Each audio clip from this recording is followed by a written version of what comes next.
Gates open, that up and racing. Ganda Mexia draws for your lead. Pambihira moving up by the rail down in third. The Silver Glides, then followed by Dugos Charm, while Yahoo is running at the tail of the field, passing the last 900. Pambihira just in front by about half length.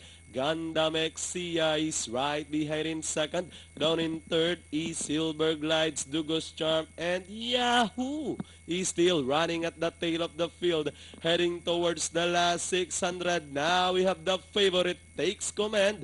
And that's Ganda Mexia over Pambihira in second. Silver Glides pass approaching on the outside and almost catching the second spot as they turn to the last 450.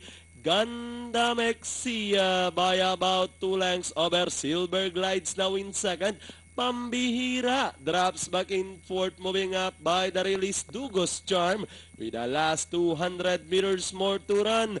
Ganda Mexia this time starts to draw away by about 6 lengths, running by the rail second Dugos Charm and on the outside Silver Glides, and finally Ganda Mexia.